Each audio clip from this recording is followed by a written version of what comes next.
Bullying and Suicide, Do You Know the Facts? By Melissa Whitfield. Students with disabilities often experience bullying in many different settings. Bullying is the act of intentionally hurting, threatening, or intimidating someone repeatedly. It's often in a situation where there is a power imbalance. It involves aggressive behavior that is meant to cause harm, either physically or emotionally, and it typically occurs repeatedly over time. The key aspect of bullying is the repetitive nature and the intention to harm or control another person.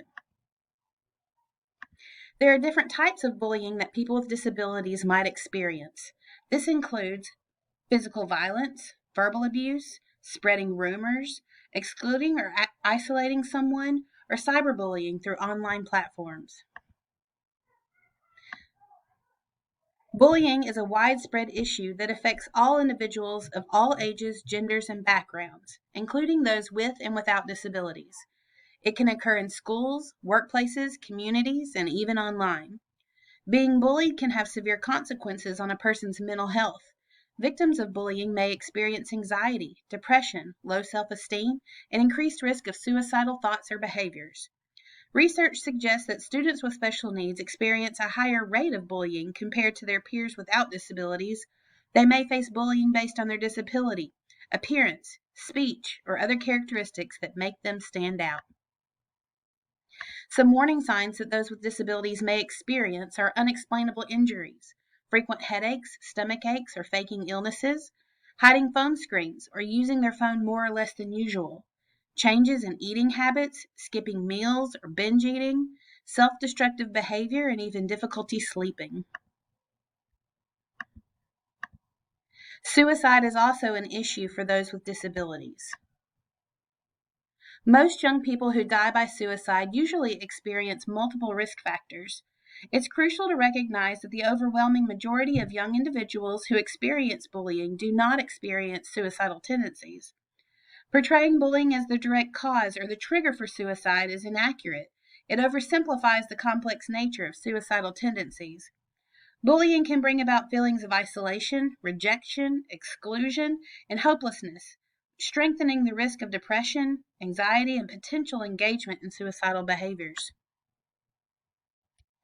Some warning signs that those with disabilities may experience could be a lack of response to praise, sadness or crying more than usual, reckless behavior, social media posts about isolation or depression, and talking about suicide or even harming themselves. Some ways to prevent suicide and bullying could be keeping communication open, discuss and teach about bullying, encourage children of all abilities to take part in what they're interested in, no matter what others say, model how to treat others, respond to bullying reports quickly, involve parents and youth in planning, and provide social skills and practice. Many teachers find that using social skills for children with disabilities is a great way to implement ways to learn how to relate and handle difficult situations.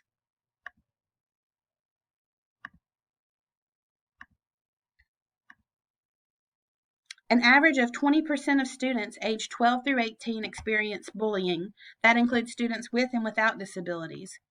15% of these students report that they are bullied online or by text messaging. 56% of these students believe that bullies have the ability to influence others' perception of them. In 2021, an average of 46% of students aging between 12 to 18 who were bullied during the school year notified an adult at school about the bullying. Students with disabilities are more likely than their non-disabled peers to be victims of school violence and bullying. This is found at all levels of education, but in particular between the ages of 13 and 15. In 2021, people ranging from ages of 10 to 24 years old accounted for 14% of all suicides. If you or someone that you love is having difficulty with bullying and suicide, there are resources that you could use. You could look into utilizing local or church support groups, school counselors, family members, or trusted teachers or principals. Some online resources that could be used for people with and without disabilities are different websites like Stop Bullying, Stomp Out Bullying, Suicide Prevention, and Suicide Prevention Lifeline. You can also call 988 or 1-800-273-8255. Promoting support and preventing bullying and suicide is not just crucial for those with disabilities. It's a responsibility we all share to ensure a safer and compassionate world for everyone.